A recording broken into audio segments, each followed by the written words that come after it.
Kisah saya ni bermula masa tu saya berumur 5 tahun. Masa tu saya duduk di Terengganu dan tempat tu saya tak ingat nama dia, tapi saya tinggal di sebuah banglo yang besar. Owner rumah banglo besar tu dia pengamal ilmu yang terlarang lah. Dekat rumah tu juga ada satu bilik yang terkunci dan dikatakan bilik yang terkunci tu mengandungi ilmu-ilmu ataupun kitab-kitab agraban yang betul. Jadi semasa saya duduk kat situ, hari pertama saja hari pertama saya berak keluar cacing. Sebab sebelum saya balik rumah saya makan ubat cacing dekat tadika. Lepas tu seram kan. Insiden yang seterusnya terjadi, abang saya ditolak. Abang saya ditolak kat tandas ditolak, pecah baldi tu, dia punya kuatnya tolak tu sampai kan esok pagi dia tengok ada cakar kat belakang. So maksudnya bukan orang lah yang tolak. Lepas tu ada juga insiden kakak saya mengilai. Mak saya tegur. Mak saya cakap, kakak sulung saya, janganlah mengilai, dah malam ni. Lepas tu kakak saya balas, mana ada mengilai? Siapa yang mengilai? La. Macam itu bukan mengilai. Oh, cerita seram.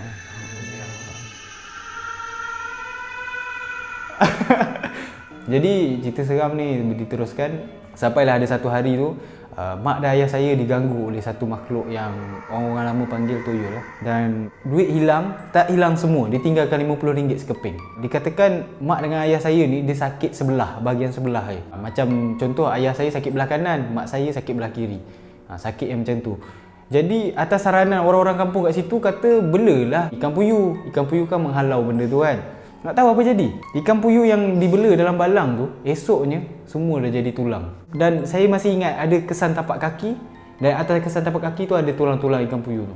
Betapa ganasnya benda yang kami sekeluarga hadapi inilah. Dan juga dekat rumah tu dia ada seekor ayam hitam.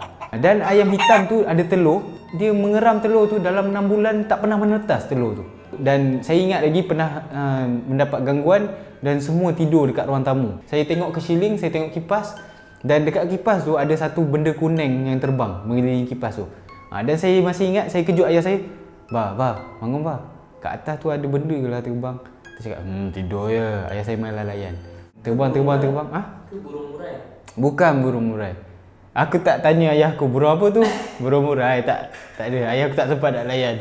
Saya tengok benda tu sampai saya tertidur. Dan itu salah satu insiden lah. Lepas tu saya dan mak ayah dan semualah adik-beradik semua bercadang nak bawa ustaz-ustaz untuk kasih clean lah rumah ni kan. Rumah ni tak clean. Kena pakai Mr. Basel. Jadi buat tahlil apa tu. Dan masa tahlil tu berlaku, seingat saya tahlil dan saya perasan ada tuyul, lembaga tuyul. Ini betul saya ingat dia punya rupa fizikal tu.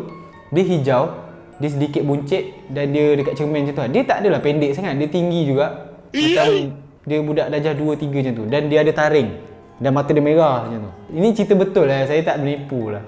Bila tengah tahlil tu tiba-tiba blackout. Masa tu ayah saudara saya seorang polis dan juga ustaz dan ayah saya pergi pegang lilin dan pergi tendang pintu yang terkunci tu. Ustaz tu berlawan dengan kelawar kat dalam bilik tu. Dan dia melibas-libas dia punya serban tu kan. Dia libas dan esok pagi semua tinggal rangka saya. Jadi ending dia, saya dan sekeluarga pun berpindah keluar lah daripada rumah tu. Dan saya pun tak tahu apa keadaan sekarang rumah tu. Kalau korang ada kisah seram kan berkenaan rumah-rumah banglo ke rumah sewa yang korang tengah duduk tu, bolehlah share kat bawah ni. Tulis panjang-panjang. Nanti ada yang baca, okey?